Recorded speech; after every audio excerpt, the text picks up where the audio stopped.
سوال نمبر 1 بتائیے حضرت عیسیٰ علیہ السلام کا معجزہ کیا تھا؟ جواب: اندھوں کو روشنی دینا، مردوں کو زندہ کرنا۔ سوال نمبر 2 حضرت یوسف علیہ السلام کو مصر میں کیا عہدہ ملا؟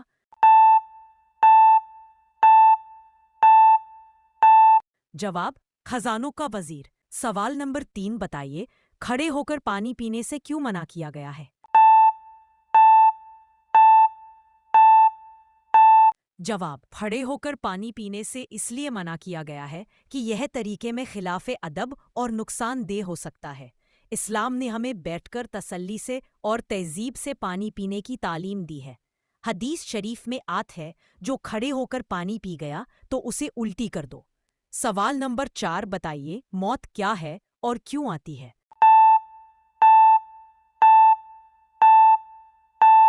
جواب: موت اللہ کا بلاوا ہے۔ یہ دنیا کے سفر کا آخری اسٹیشن اور آخرت کے سفر کا پہلا دروازہ ہے۔ قرآن کہتا ہے ہر جات کو موت کا مزہ چکھنا ہے۔ سوال نمبر 5 بتائیے جوانی کتنی عمر تک کہلاتی ہے؟ جواب: جوانی کی عمر لگ بھگ 15 سے 40 سال مانی جاتی ہے۔ اس دور میں کیے گئے اعمال کا حساب زیادہ سختی سے لیا جائے گا کیونکہ یہی عمر طاقت اور عقل کی بلندی کو ہوتی ہے۔ سوال نمبر 6 ملکہ بلقیس سبا کا ملکہ کا تخت کون لایا تھا؟ جواب: حضرت سلیمان علیہ السلام کے دربار میں ملکہ بلقیس کا تخت حضرت آصف بن برقیہ جو حضرت سلیمان علیہ السلام کے وزیر نے لایا تھا۔ انہوں نے اللہ کے دن ہوئے علم کے ذریعے بہت کم وقت میں پلک جھپکنے سے پہلے اسے یمن سے بیت المقدس تک پہنچا دیا۔ سوال نمبر 7 بتائیے قیامت کے دن ماں باپ اور اولاد کا رشتہ کیسا ہوگا؟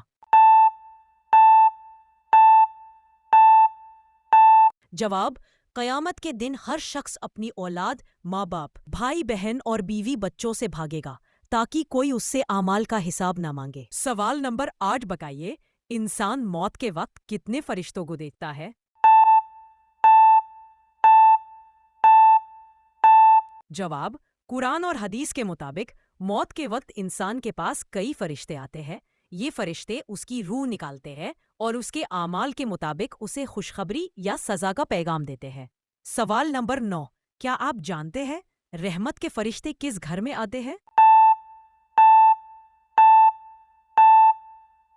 جواب: رحمت کے فرشتے ان گھروں میں آتے ہیں جہاں اللہ کا ذکر کیا جاتا ہے، قرآن کی تلاوت ہوتی ہے، صاف صفائی ہوتی ہے اور تصویریں یا حرام چیزیں نہیں ہوتی۔ سوال نمبر 10 کیا آپ جانتے ہیں نبی کسے کہتے ہیں؟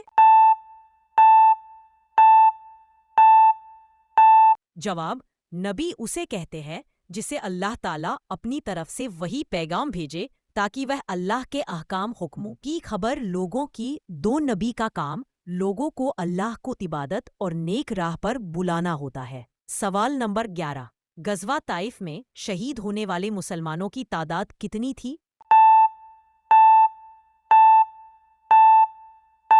جواب: غزوہ طائف میں مسلمانوں کی شہادت کی تعداد مختلف روایت میں مختلف انداز سے بیان کی گئی ہے، لیکن اکثر تاریخی روایت کے مطابق تقریباً 12 مسلمان اس غزوے میں شہید ہوئے تھے۔ سوال نمبر 12 سائنٹسٹوں کے مطابق کون سا پانی زیادہ ہلکا ہوتا ہے؟ جواب: سائنٹسٹوں کے مطابق گرم پانی ہاٹ واٹر نسبتاً زیادہ ہلکا ہوتا ہے۔ اس کی وجہ یہ ہے کہ جب پانی کو گرم کیا جائے تو اس کے مالیکیولز تیزی سے حرکت کرنے لگتے ہیں جس سے وہ ایک دوسرے سے دور ہو جاتے ہیں۔ اسی سے پانی کا کثافت ڈینسٹی کم ہو جاتی ہے، یعنی وہ ہلکا ہو جاتا ہے۔ اسی لیے گرم پانی سطح پر آ جاتا ہے جبکہ ٹھنڈا نیچے بیٹھ جاتا ہے کیونکہ ٹھنڈے پانی کے کثافت زیادہ ہوتی ہے۔ سوال نمبر 13 کس فرشتے کا اصل نام عبداللہ ہے؟ جواب: کچھ لوگ حضرت جبرائیل علیہ السلام کے بارے مانتے ہیں کہ ان کا اصل نام عبداللہ ہے، جبکہ عبداللہ فرشتے میں کسی کا نام نہیں کیونکہ یہ ایک انسانی نام ہے اور فرشتے انسان نہیں۔ سوال نمبر 14